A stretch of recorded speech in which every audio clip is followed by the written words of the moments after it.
नमस्ते, मैं सिराज अहमद आपकी खिदमत में हाजिर।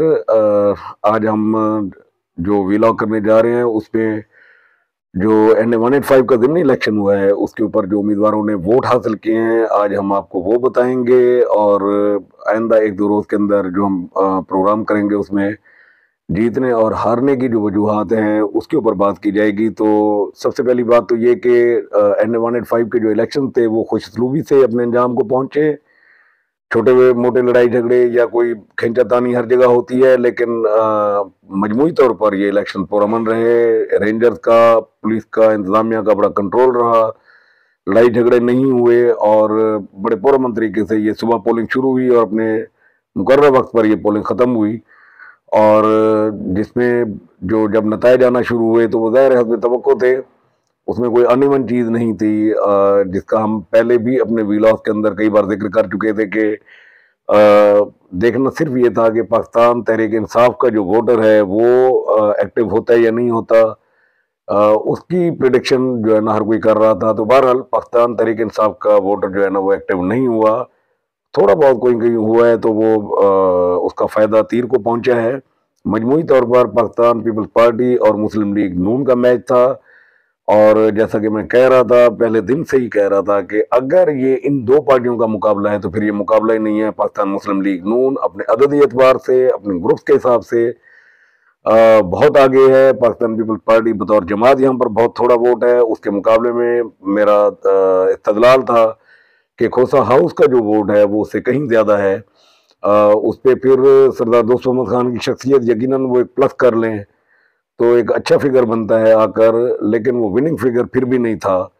और इस पे मैं कन्विंस था इस बात के ऊपर कि जी अगर PTI का वोटर एक्टिव नहीं होता तो ये यकीनन ये मुस्लिम लीग नून बड़ी वाज़ेह लीड के साथ ये इलेक्शन जीत लेगी और वही हुआ जो नताइज हमारे सामने आए हैं। तो आज मैं सिर्फ आपको जो उम्मीदवारों के हासिल करदा वोट हैं उसके मुतालिक बताता चलूँ कि जो विनर हैं पाकिस्तान मुस्लिम लीग नून के सरदार महमूद कादर खान लगारी, उनके 82,419 जो है ना उनके वोट हैं हासिल करदा।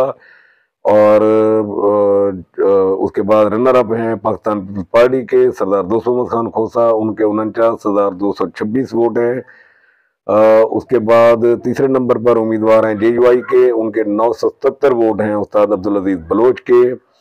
चौथे नंबर पर अल्लाह बख्श गजूजी हैं, उनके 381 वोट हैं। और उसके बाद मोहम्मद अली फैसल सद्दोज़ई, उनके शायद 255 हैं। और सोहेल मेहरुद्दीन गिलानी 225 और 176 हैं। जफर बशीर भुट्टा।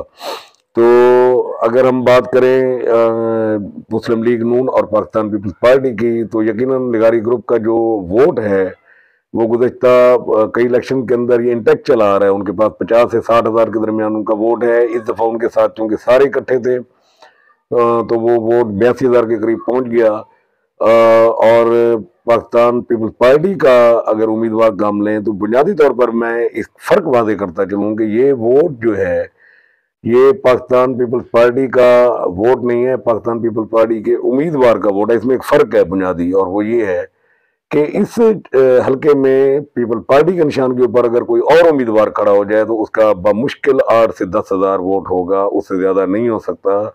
ये सरदार दोस्त मोहम्मद खान थे, खोसा हाउस था, सरदार सैफुद्दीन खान खोसा थे, उनका अपना एक ग्रुप है, उनकी अपनी कौम है यहाँ पर इस हल्के के अंदर जो बैठी हुई है। तो यकीनन ये स्कोर उनका तकरीबन 50,000 के करीब जाकर पहुंचा है। और ये सिर्फ इस घर की वजह से हुआ है या इसकी वजह से। अगर यहाँ पर पाकिस्तान पीपल्स पार्टी का कोई और उम्मीदवार होता तो यकीनन उसका वोट 8-10 हज़ार, और अगर आप बहुत जोर लगा लें तो 12,000 होता, इससे ज़्यादा नहीं होना था।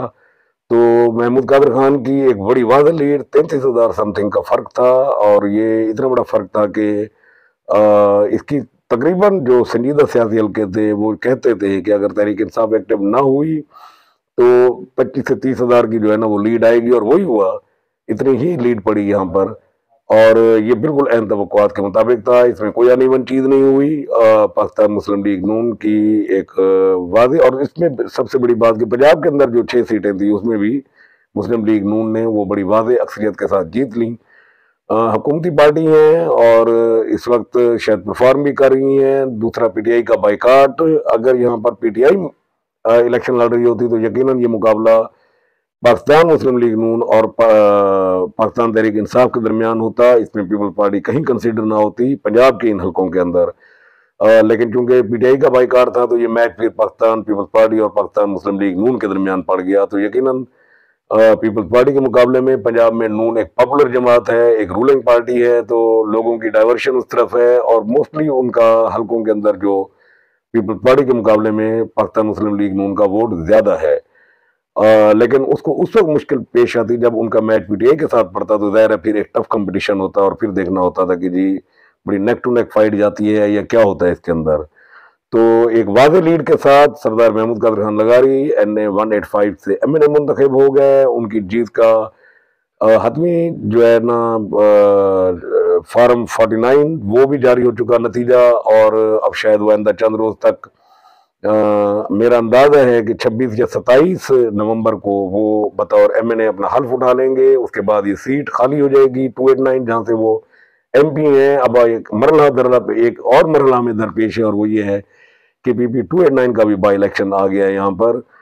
उसको भी हम डिस्कस करेंगे। तो फिलहाल आज के दिन में इलेक्शन के नताइज आपके स्क्रीन के ऊपर उम्मीदवारों के तस्वीर और उनके हासिल करदा वोट भी आपके पास आ रहे हैं, ये आप देख सकते हैं।